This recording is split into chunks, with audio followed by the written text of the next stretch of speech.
Let's mic, देश का मिजाज, नॉर्थ ईस्ट।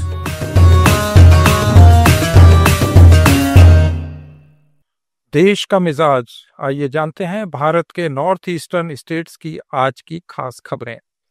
त्रिपुरा के मुख्यमंत्री माणिक साहा ने आदिवासी मुखियाओं के मासिक मानदेय को 2,000 रुपए से बढ़ाकर 5,000 रुपए करने की घोषणा की। राज्य में 19 मान्यता प्राप्त जनजातियां हैं, जिनके मुखिया 20 प्रधान समाजपति हैं। साहा ने फेसबुक पर एक पोस्ट में कहा कि जमीनी स्तर पर जनजातीय नेतृत्व को सशक्त बनाने के उद्देश्य से राज्य मंत्रिमंडल ने प्रधान समाजपतियों के मानदेय से जुड़ी मौजूदा नीति में इन संशोधनों को मंजूरी दी है। अरुणाचल प्रदेश तेजी से भारत की स्वच्छ ऊर्जा क्रांति का पावर सेंटर बनता जा रहा है। मुख्यमंत्री पेमा खांडू ने राज्य को भारत की उभरती हुई जल विद्युत राजधानी घोषित किया और इसके विशाल नवीकरणीय ऊर्जा क्षमता को रेखांकित किया, जो सतत विकास, आर्थिक वृद्धि और समुदाय के उत्थान में एक प्रमुख भूमिका निभा रहा है। एक्स पर एक वीडियो साझा करते हुए उन्होंने लिखा कि 56,000 मेगावाट की हाइड्रो पावर कैपेसिटी के साथ अरुणाचल प्रदेश देश का ऊर्जा इंजन बनने की दिशा में अग्रसर है। पानी जो कभी सिर्फ नदी का प्रवाह था, अब बन गया है अरुणाचल की सबसे बड़ी पूंजी। Hydro power capital of India बनने की ओर मजबूत कदम। राज्य के पास है 56,000 मेगावाट की विशाल जल विद्युत क्षमता और साथ में 2,000 मेगावाट की माइक्रो, मिनी और स्मॉल प्रोजेक्ट्स की क्षमता भी।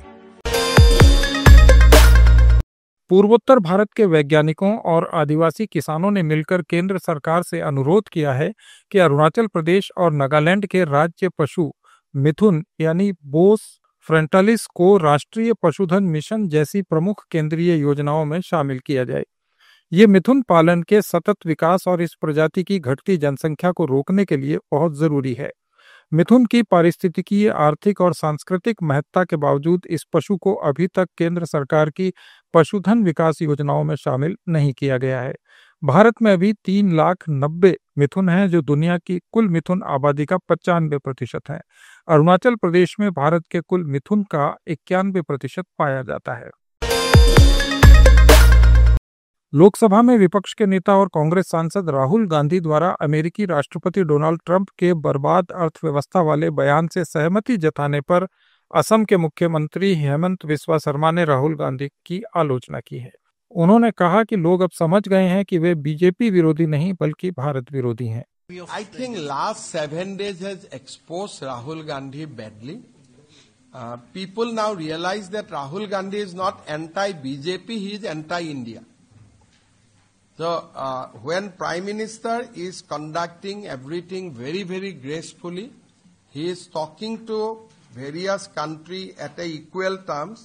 Rahul Gandhi is defaming our country. Initially people thought that he is anti-BJP.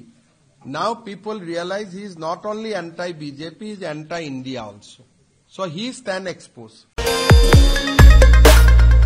Manipur के जिरीबाम में पिछले साल 3 महिलाओं और 3 बच्चों की नृशंस हत्या करने के आरोप में एनआईए ने एक आरोपी को गिरफ्तार किया है।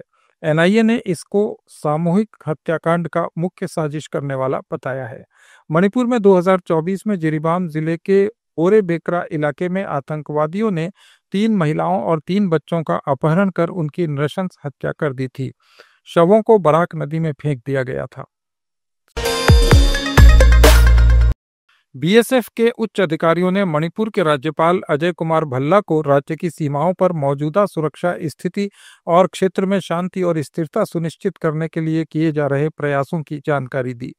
बीएसएफ के अतिरिक्त महानिदेशक महेश कुमार अग्रवाल और मिजोरम और कछार फ्रंटियर के महानिरीक्षक रविकांत ने एक उच्च स्तरीय बैठक के दौरान सीमा पर सुरक्षा निश्चित करने में बीएसएफ की ऑपरेशनल तैयारियों और उसकी भूमिका के बारे में विस्तार से बताया। मणिपुर के कई जिलों से सुरक्षा बलों ने वसूली की गतिविधियों में शामिल होने के आरोप में 3 प्रतिबंधित संगठनों के 4 उग्रवादियों सहित 5 लोगों को गिरफ्तार किया है।